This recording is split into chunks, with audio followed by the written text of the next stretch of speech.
Fala, meu povo! Preparados para mais uma aula de biologia? Hoje iremos estudar relações ecológicas. E para que esta apresentação não fique muito longa, vamos dividir em duas partes. Para ficar claro desde o início, veja agora o que veremos nesta aula. Relações intra- e interespecíficas, relações harmônicas e desarmônicas, sociedades, colônias, mutualismo e protocooperação.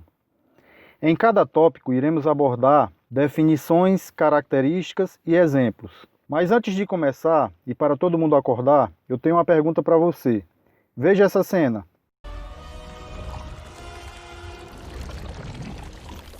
O que será que Venom tem a ver com o assunto que estudaremos agora? Fique ligado que até o fim desta aula vamos descobrir juntos.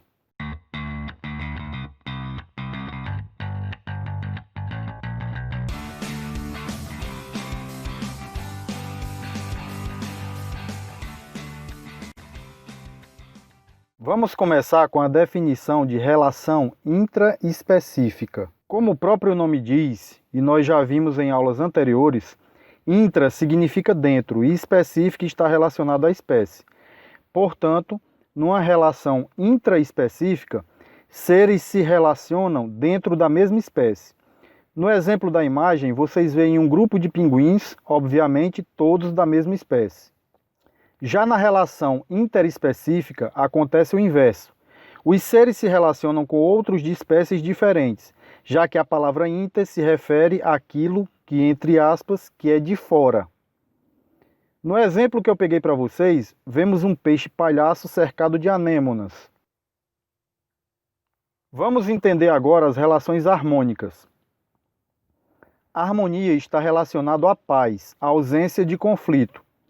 Portanto, este tipo de relação ocorre sem que haja nenhum prejuízo para os seres envolvidos, como o peixe que se relaciona com um banco de corais sem que um não cause nenhum mal ao outro. Já as relações desarmônicas são o inverso da anterior. Sempre que ocorrem, há prejuízo para ao menos um dos seres envolvidos. No exemplo, vemos uma coruja caçando um rato que será o seu alimento. Portanto, apenas a coruja irá se beneficiar dessa relação. Agora vamos detalhar melhor as relações intraespecíficas, conhecendo o conceito de sociedade. São muitos os exemplos que podemos citar, como é o caso de uma alcateia de lobos, a sociedade humana e por aí vai. Mas é muito importante saber que o conceito de sociedade se divide em dois outros. Assim, uma sociedade pode ser denominada isomorfa, como é o caso das zebras. Mas afinal, o que isso significa?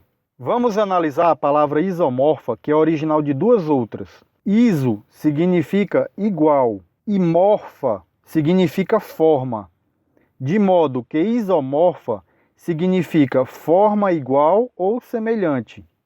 Lembra das zebras e dos lobos? Teoricamente são organismos praticamente iguais, assim como os humanos, bem diferente do próximo exemplo que iremos ver. Numa sociedade heteromorfa, os indivíduos têm o formato do corpo diferenciado e, devido a essa diferença, exercem funções específicas dentro da sociedade, pois trazem capacidades específicas para o desempenho dessa função. Exemplo, a rainha é a única que possui órgãos reprodutivos desenvolvidos, portanto é a única que consegue pôr ovos. Mas afinal, ela já nasce especial?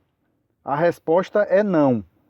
Seus órgãos só se desenvolveram porque ela foi alimentada desde o nascimento com geleia real. Legal, né? A imagem mostra a sociedade das abelhas, que tem rainhas, zangões e operárias, por exemplo. Mas outras sociedades de insetos, como cupins e formigas, têm sua formação bastante semelhante. Para entender de vez, vamos analisar a palavra heteromorfa. Novamente, essa palavra é originada de duas outras. Hétero, que significa diferente, e morfa, que está relacionada à forma. Juntando, temos heteromorfa, que significa forma diferente.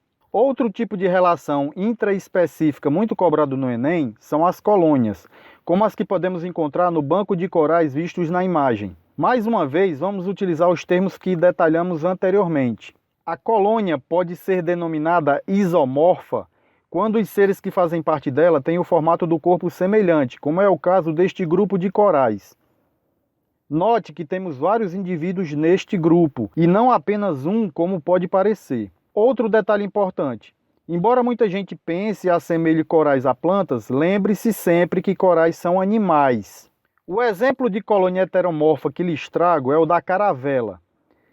Se você pensou que os corais da imagem anterior pareciam um indivíduo só, analisando esta imagem você pode repetir esta impressão. Mas, novamente, se trata de vários indivíduos ligados através de estruturas denominadas pólipos, de 4 tipos diferentes, cada um responsável por uma função da colônia: defesa, flutuação, digestão e reprodução, por exemplo. Apresentadas as relações intraespecíficas mais importantes, passamos agora para as interespecíficas, que nós já definimos anteriormente. Vamos começar pela relação denominada mutualismo, mas antes de exemplificar, vamos entender o significado do termo. Mutualismo é uma palavra derivada do latim mutuare, que significa dar, trocar, receber.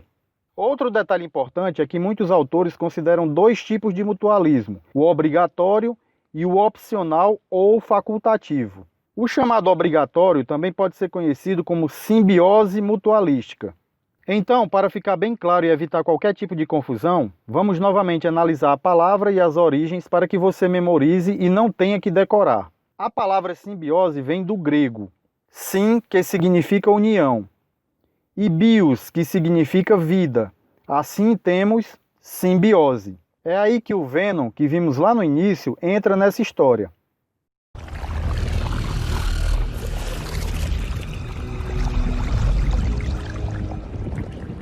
I am Venom. Na ficção, Venom é um alienígena que precisa de um hospedeiro humano para sobreviver na Terra. E em troca, ele fornece capacidades e poderes sobre-humanos, como o poder de cura rápida e super força que podemos ver na cena. Ele até pode sobreviver sozinho até conseguir um novo hospedeiro, mas não de forma definitiva, o que torna essa relação obrigatória.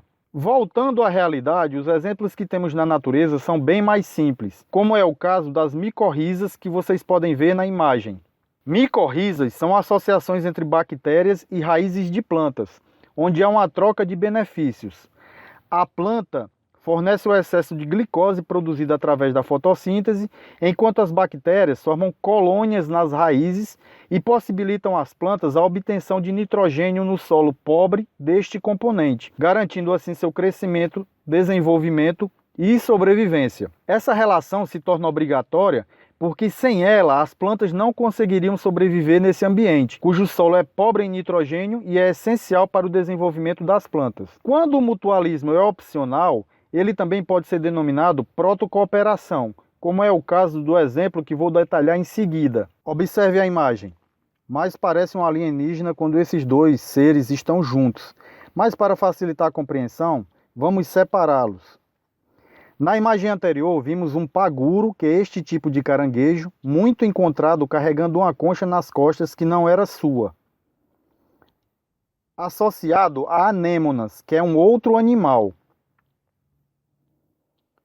Como vocês puderam ver nas imagens anteriores, os 2 seres conseguem viver perfeitamente separados, mas na associação vista nesta foto, há benefícios para os 2. Como a anêmona é fixa numa superfície, a busca por alimentos não é uma missão fácil, facilitada quando está fixada na concha do caranguejo. Quando isso ocorre, até mesmo as sobras de alimento dele podem servir de alimento para ela. Já o caranguejo ganha em proteção, pois a anêmona produz uma substância urticante em seus tentáculos que espanta predadores. Outra relação interespecífica importante é denominada comensalismo. Essa é uma relação de natureza alimentar. No exemplo da imagem, podemos ver peixes obtendo alimento de forma facilitada. Tenha em mente que nesse caso não há competição por alimento. O peixe aproveita somente os restos do tubarão. Outro caso de relação ecológica interespecífica, que não é tão cobrado em prova, mas que pode te surpreender, é o denominado forésia.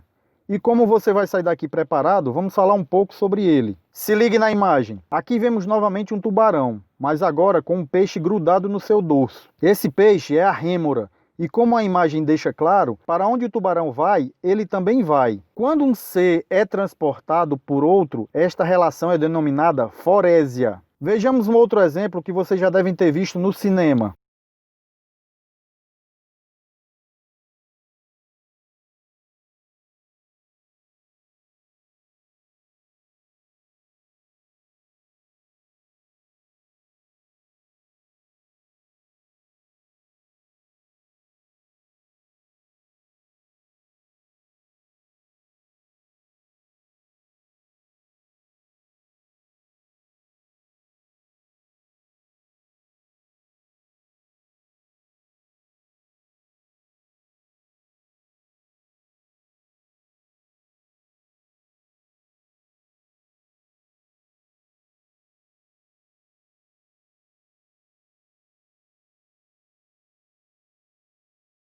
Então vamos em frente que já estamos chegando no final.